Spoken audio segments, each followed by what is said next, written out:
Ma voi lo sapete perché ne hanno vendute una valanga? Lo sapete perché? Perché piace, poco da dire, piace. Nuova Cupra Formentor piace, è veramente un best buy in questa categoria e soprattutto è stata una best seller per quello che riguarda i SUV di segmento C. Ora la vediamo nella versione restyling, quindi stiamo parlando di Cupra Formentor versione 2024 restyling, che si può notare principalmente dal faro anteriore che presenta ora una firma luminosa con 3 LED, fari completamente LED ma con la possibilità di averli anche a matrice attiva, non evoluti come quelli di Terramar e di Tavascan, però comunque dei buoni fari LED che fanno un'ottima luce.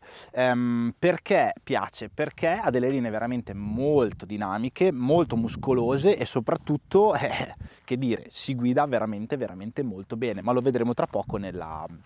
prova su strada. Guardiamola un pochino anche nel taglio posteriore, che allora la fanaleria è rimasta praticamente simile per quello che riguarda il design, comunque con questa linea coast to coast che corre lungo tutta la parte posteriore. La novità anche in questo caso si tratta di 3 disegni a LED e soprattutto il logo Cupra abbastanza tamarro, che però è illuminato adesso, che va a dare un tocco di veramente sportività e anche secondo me un pochino di tamarraggine, ma questa è una mia impressione. Mi piace veramente tantissimo questo color verde grigio magnetico opaco. Io sono veramente un fan dei colori opachi, mi piace veramente tanto, come mi piacciono moltissimo questi cerchi Bridgestone Turanza da 19 pollici gommati 245 spalla 40. Il fatto che stiamo parlando di una vettura con spalla 40 non ci deve però spaventare assolutamente, perché questa vettura ha il mitico, magnifico e unico e inimitabile DCC Volkswagen Dynamic Chassis Control. Game changer per queste vetture, perché si tratta di una vettura, intanto stiamo parlando, scusate non ve l'ho detto, stiamo parlando della plug-in hybrid con il nuovo powertrain 1500 da 177 cavalli, ciclo Miller, 4 cilindri, abbinato a un motore elettrico da 117 cavalli con una autonomia teorica di 120 km. Il powertrain è un powertrain nuovo con una potenza totale di sistema di 272 bei cavallini, che vi dico già si sentono, e anche si sentono parecchio su questa vettura. Rispetto a Terramar, che ho provato non da tanto, e se non l'avete visto mi raccomando andatevi a vedere il video che ho fatto, ho delle sensazioni ancora abbastanza fresche perché l'ho provata da poco. La differenza che noto però rispetto a Terramar è che questa vettura, essendo comunque più leggera, è più scattante e soprattutto ha una dinamica di guida un pochino più sportiveggiante, in quanto siamo su una vettura un pochino più bassa con una posizione di guida un pochino più sportiva, permettetemi il termine. Una cosa molto bella che hanno fatto in Cupra e nel gruppo Volkswagen è avere messo la capacità di ricarica, anche aver messo la possibilità anche di ricaricare la vettura in modalità rapida. Infatti questa vettura accetta fino a 50 kW di potenza di ricarica, il che permette di caricare la batteria da 20 kWh netti, quindi 23,8 lordi, dal 10 all'80% in circa 30 minuti, il che comincia già a dire ok, è una plug-in hybrid, ma la carico a 50 kWh e in mezz'ora la carico praticamente dell'80%, 90% della sua capacità di carica e mi permette di fare 100 km. Può avere senso, anzi queste qui sono finalmente le plug-in che hanno senso. Guardiamola davanti, che bella, logo Cupra ramato, molto bello.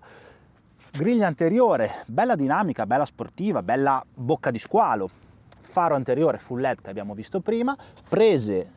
d'aria che sono reali, che vanno a permettere di far passare il flusso in questa zona, da creare una sorta di cuscino per migliorare il comfort e soprattutto l'aerodinamica. Taglio laterale con questa linea di cintura bella marcata, che ci fa vedere che comunque è bella muscolosa, si dà un tono di sportività che si va a concludere nel faro posteriore, che anche in questo caso ci dà veramente un tocco di sportività. Gli sbalzi e comunque le linee sono belle muscolose, sono belle, le nervature sono belle forti, c'è un bello spoiler che va a avere una funzione aerodinamica per migliorare quelli che sono i flussi sul posteriore, un accenno di terzo volume, ma proprio giusto accennato, tipico delle vetture Cupra, soprattutto tipico di Formentor. E che dire ragazzi, io ve lo ripeto, questa vettura vende perché piace, vende perché è bella, vende perché si fa piacere, e quindi che dirle se non Cupra con Formentor hai fatto davvero un gran lavoro. Ma direi che adesso, dopo averla vista fuori, andiamo a vedere com'è dentro e soprattutto com'è lo spazio a bordo. Via! Come su Terramar veniamo accolti da un bel pannello porta con dei bei materiali molto buoni al tatto, e c'è una pelle qui, un design in alcantara con delle impunture blu che a me piacciono molto, sistema audio Sennheiser che suona discretamente bene, non è forse il miglior sistema audio mai sentito, però suona decisamente bene, un poggiamano, scusate, una maniglia con delle impunture color rame, dei buoni materiali, qui sotto una lavorazione traforata di plastica abbastanza rigida e non c'è nessuna floccatura all'interno, ma sul SUV segmento C è abbastanza comune. Sedili regolabili completamente in maniera elettrica, logo Cupra retroilluminato tamarrino, tappetini in materiale riciclato e sedili che secondo me sono una parte molto interessante di questa vettura. Molto avvolgenti, materiali veramente molto ben fatti, soprattutto fatti con materiali sostenibili, quindi materiali riciclati, brava Cupra. Appoggio laterale e sostegno laterale molto buoni, non facciamoci spaventare dal fatto che il poggiatesta è integrato con un bellissimo logo Cupra, un pochino a contrasto, fatto molto bene, e direi di andare a vedere com'è fatta dentro. Dentro è esattamente uguale, identica a quella che era Cupra Terramar, quella che è Cupra Terramar. Lo spazio a bordo però secondo me è un pochino inferiore rispetto a Terramar perché si tratta di una vettura un pochino più piccola. La vita a bordo è buona, mi sento molto accolto, un sedile bello avvolgente, ci fa capire che siamo su una versione VZ, quindi una versione veloce, quindi una versione sportiva.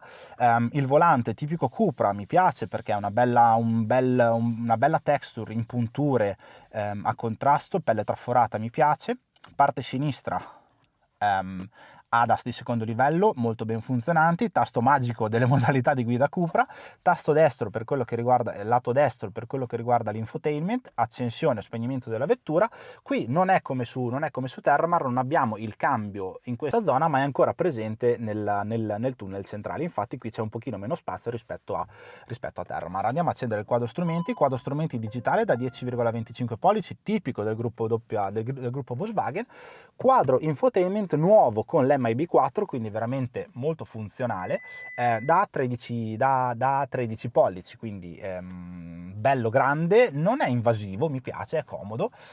specchietto senza cornici fatto molto bene, e comunque all'interno la qualità dei materiali è fatta molto bene, cioè i materiali sono buoni, non ci sono scricchiolio, lo dicevo prima, lo notavo prima anche mentre venivo qui, cioè non c'è nessun tipo di scricchiolio, sono assemblaggi fatti veramente molto bene, non veramente, se noi ci proviamo non c'è uno scricchiolio che sia uno da nessuna parte, quindi da questo punto di vista Volkswagen direi che a livello di qualità dei materiali, qualità degli assemblaggi, il gruppo Volkswagen e Cupra in particolare che ha dei materiali secondo me premium, tanta roba. Vediamo come si sta dietro, perché qua rispetto a Terramar c'è un pochino da parlare. La bocca di accesso posteriore è bella larga, lo sportello si apre abbastanza, si apre bene, comunque non ci sono problemi, la soglia d'accesso è facile, si entra molto comodamente, e dietro come si sta? Si sta bene. Una cosa che forse mi ha dato un po' fastidio è il fatto che, vedete, cioè, è un po' claustrofobico perché il sedile anteriore è molto pronunciato, è molto, diciamo, invasivo, molto grande, quindi io forse non ho tanto spazio non ho tanta visuale per quello che riguarda davanti, e l'abitacolo interno un pochino scuro forse ti dà un pochino l'idea di essere un po' costretto all'interno, però devo dire che con il sedile impostato sulla mia altezza di 1,80 m circa, lo spazio interno, lo spazio posteriore ce n'è, non come su Terramar, però comunque, cioè, guardate quanto spazio che c'è per le gambe, ce n'è veramente tanto, si sta veramente molto comodi, e soprattutto il sedile è confortevole, i materiali sono gli stessi replicati nell'anteriore, quindi qui sopra un pochino più rigido, però qui abbiamo sempre l'alcantara fatta bene, qui una similpelle, qui delle impunture fatte bene, sotto un po' di croccantezza, e i sedili sul posteriore sono un pochino meno avvolgenti di quelli anteriori, però comunque la comodità è veramente elevata. Dietro ci sta bene, un viaggio di qualche ora lo si fa tranquillamente senza nessun tipo di problema. Abbiamo poi anche un bel bracciolino centrale che ci permette di appoggiare il braccio, la possibilità di, adesso non riesco con una mano, però sì, fidatevi, c'è il sedile sdoppiato 40-20-40, quindi possiamo avere 3 possibilità di andare a regolare quella che è l'abbattimento dei sedili. Direi che andiamo a vedere il baule, che qui purtroppo plug-in hybrid, quindi baule un pochino più piccolo, ma andiamo. Il baule si apre in modalità completamente elettrica, c'è anche la possibilità di andare a usare il piede, ma io non sono capace, quindi lo apriamo in modalità completamente elettrica, e qua come possiamo vedere in realtà il baule non è piccolo, perché il baule è un buon baule, aspettate che attacco qua così lo teniamo su.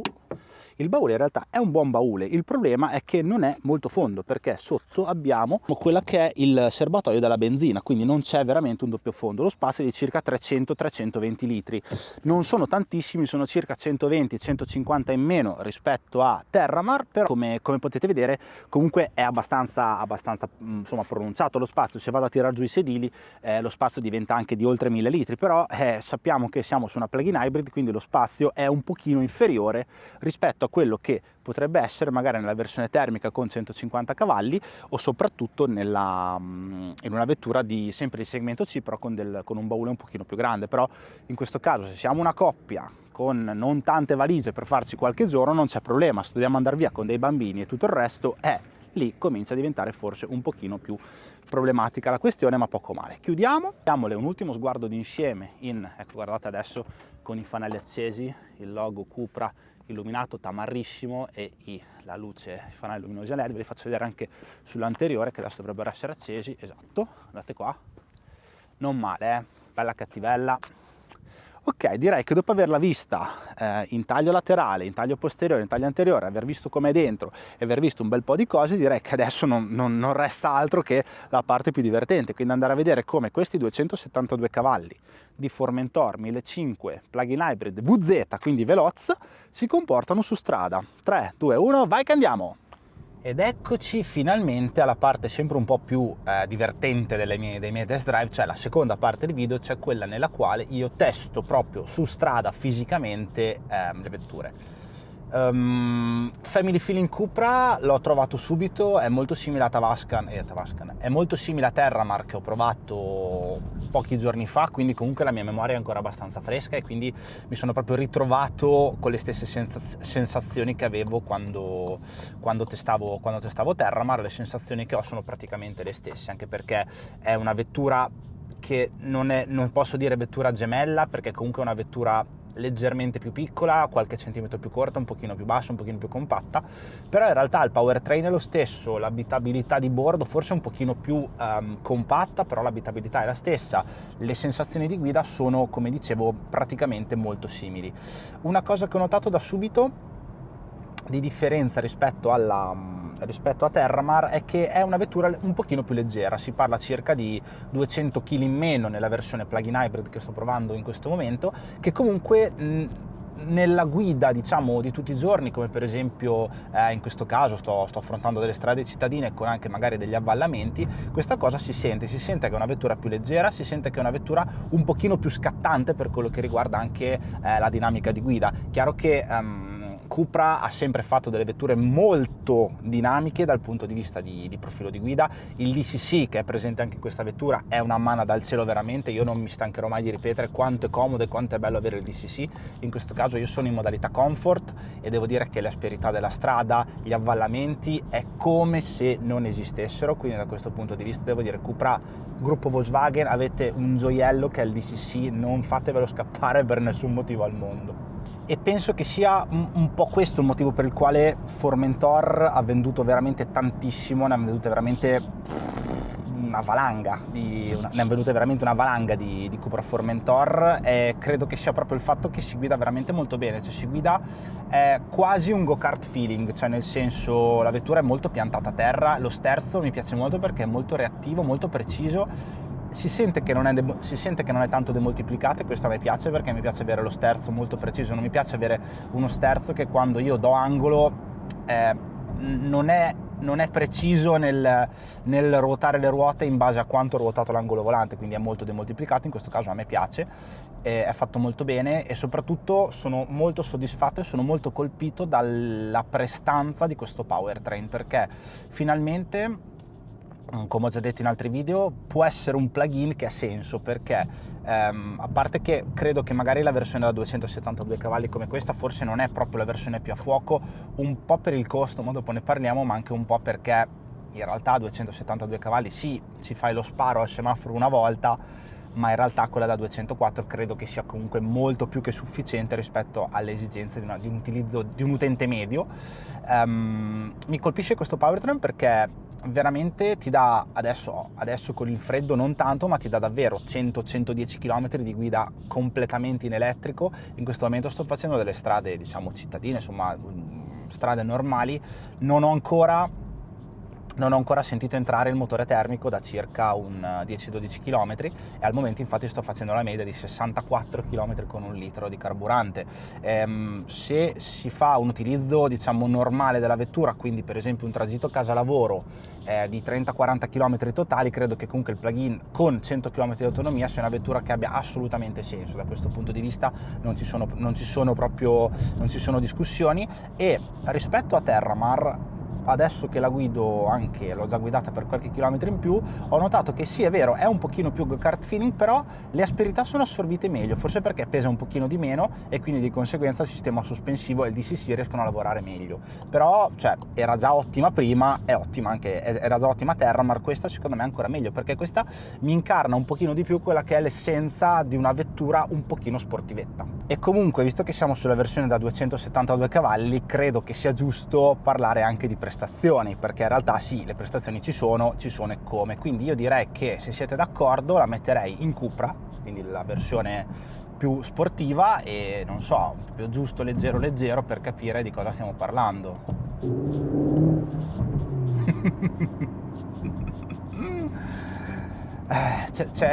Adesso non posso, ma era giusto per capire se anche lei ha il sound un po' drogato dalle casse, che oggettivamente secondo me non è male, è forse un po' troppo, cioè nel senso, se fosse sì il sound un po' drogato ma un pochino più delicato come rumore, secondo me sarebbe perfetto. Sì, è un po' invasivo il suono, è chiaro, se però è in un contesto di questo, può avere assolutamente senso. 272 cavalli, ragazzi, non so se avete mai guidato una plug-in, ma porca miseria, va veramente forte. Purtroppo non è utilizzabile una vettura del genere su strade come le nostre. Cioè, non è che adesso la rimettiamo in comfort, perché tanto purtroppo non possiamo fare tanto. Non si può utilizzare una vettura del genere con 272 cavalli sulle nostre strade. Dovremo tenerla sempre in comfort e avere il piede veramente leggero, perché questa vettura ti spinge un pochino ti spinge a spingere, perché è fatta bene, si guida bene, ha un ottimo assetto, il volante è sportivo, i sedili sono molto contenitivi e mi piacciono molto, però sì, sono proprio contenitivi, quindi ti danno proprio l'idea di essere su una vettura sportiva. Come si fa ad andare piano? Cioè, è veramente difficile andare piano, proprio è fatica. Volevo fare un'altra menzione al sistema sospensivo, perché credo che sia un pochino la parte forse più bella di questa vettura, perché ti permette in modalità Cupra di avere una vettura molto rigida, ma in modalità comfort, come la sto guidando adesso, ti permette di avere una vettura che in realtà è molto morbida sulle asperità, l'ho già detto, ma in questo caso che è una strada che sto guidando su una strada molto ricca di buche, perché è molto rattoppata, mi sto proprio rendendo conto che sì, è una vettura che può avere veramente due anime, un'anima molto tranquilla in modalità comfort, DCC impostato in modalità comfort, quindi molto morbida, che riesce a copiare bene le asperità della strada, quindi riesce a smorzare molto quelli che possono essere gli avvallamenti, ma anche una modalità Cupra, una modalità molto sportiva, dove la vettura è veramente parecchio rigida, che può avere senso in determinati contesti, come per esempio un passo di montagna senza traffico, due curvettine dove non ci sono situazioni di pericolo, ma ben venga questa modalità Cupra, ben venga il DCC bello rigidone, che ti fa sentire di essere su un go-kart. Cioè, questo proprio un'altra menzione al DCC non la posso fare, perché ne ho fatte veramente tante, però penso che sia il sistema sospensivo e il telaio siano la parte proprio migliore di questa vettura. Ecco, sì, rispetto a Terramar forse qui si perde un po' di più quella che è la concezione di vettura da famiglia, perché è vero, comunque stiamo parlando di una vettura di 4,43 centimetri, mi sembra di ricordare, quindi 8 centimetri in meno di Terramar, però Quello che un po' ne va a risentire è lo spazio posteriore, perché non c'è il divanetto scorrevole, quindi comunque lo spazio per i piedi è un pochino minore, e soprattutto il baule. In questo caso un baule è abbastanza ridotto rispetto a quello che è Terramar, e soprattutto su una versione plug-in un baule di poco più di 300 litri. Sì, forse sono più adatti a una coppia che magari a una famiglia con 1 o 2 bambini, dove devono caricare diverse cose per fare la gita fuori porto, per fare 3-4 giorni di vacanza. Quindi se Terramar mi era piaciuta perché comunque, nonostante la versione plug-in togliesse un po' di spazio baule, ma lo spazio baule comunque era veramente discretamente buono, su Formentor devo dire che sì, lo spazio baule è ridotto rispetto a quello che è Terramar, e soprattutto non è così abbondante, specialmente nella versione plug-in, che va a perdere almeno 100 litri, perché adesso c'è il serbatoio della benzina nel doppio fondo, ecco. Buche perfette, modalità comfort, niente da dire, bravo DCC. Comunque da quando ho iniziato a guidarla non ho ancora sentito uno scricchiolio che sia uno, non ho ancora sentito un rumore all'interno dell'abitacolo che non sia il rumore magari del rotolamento degli pneumatici, o il rumore diciamo delle buche, o comunque delle asperità stradali. Certo che il rumore di rotolamento degli pneumatici si sente, perché comunque è uno bello pneumatico che ti fa tenere tanto in supporto laterale, però sulle buche si sente un pochino più rumoroso, perché comunque insomma non si può avere, bisogna dare un colpo al cerchio e un colpo alla botte, non si può avere tutto purtroppo. La qualità interna mi piace, i sedili sono molto confortevoli nonostante siano col poggiatesta integrato. Io non sono un fan del poggiatesta integrato perché mi piace regolarmelo bene, però in questo caso il sedile è bello contenitivo, il supporto laterale è davvero ottimo, ed non è fastidioso il fatto di non avere il poggiatesta regolabile individualmente. I materiali interni, la qualità percepita è molto buona. Il display di infotainment da 13 pollici è bello statuario, ci piace bene. Il display centrale, il display guidatore è lo stesso, il sistema di infotainment è praticamente lo stesso, identico di Cupra Terramar, mi era piaciuto molto. Mi piace anche molto su Formentor, soprattutto il fatto che hanno messo i tasti retroilluminati e hanno utilizzato l'ultima release di MIB, che è l'MIB 4, quindi bello funzionale, senza lag, senza interruzioni e senza niente di che possa dare dei problemi di lag, oppure di bug o di rallentamenti del sistema. Comunque, anche se siamo in modalità comfort e affondiamo, cioè, la potenza c'è, porca miseria. Non si può andare piano, ragazzi, con questa macchina. Come si fa ad andare piano? Cioè, faccio anche una curvetta, cioè, ti tiro un attimo, freno, la macchina è imposta molto bene, cioè tiene un sacco, c'è tanta tenuta in questa vettura, non le si può chiedere tanto. Poi io affondo e la vettura va davvero forte questa macchina.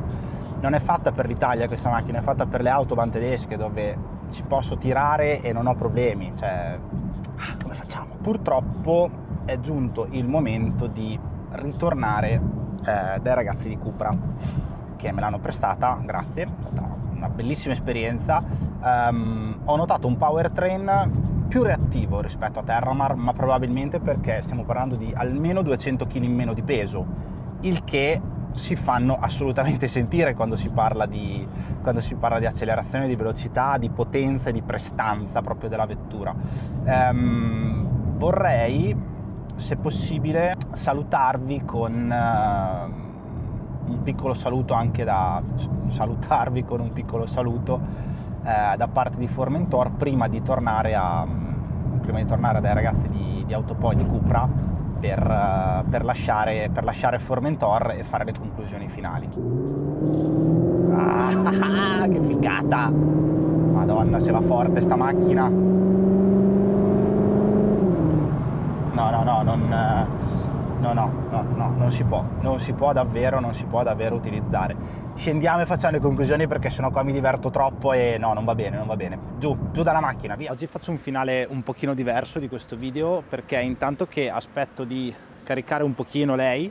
e veramente carica, a questo momento stiamo caricando a 30 kW, quindi vuol dire che in circa una mezz'oretta veramente questa batteria si va a caricare di una buona percentuale, quindi ben venga che ci sia la possibilità di ricaricare in modalità rapida le vetture plug-in. Facciamo un po' di conclusioni su quella che è lei Cupra Formentor VZ 1500 plug-in hybrid 272 cavalli. Allora, chiaramente è una vettura che mi è piaciuta tanto, si guida veramente molto bene, è un powertrain molto interessante, ha una ottima potenza, soprattutto è un ottimo telaio e vi ripeto, lo dirò sempre, non mi stancherò mai di dirlo, il DCC, il Dynamic Chassis Control fa veramente tanta roba, perché con un cerchio da 19 pollici gommato 245 spalla 40 le buche sarebbero davvero un problema. In questo caso le buche non lo sono un problema, perché il DCC fa veramente tanta roba. È un pro, è assolutamente un pro che ci metto. Un altro pro che metto in questa vettura è il powertrain, un motore veramente molto divertente che ti permette, io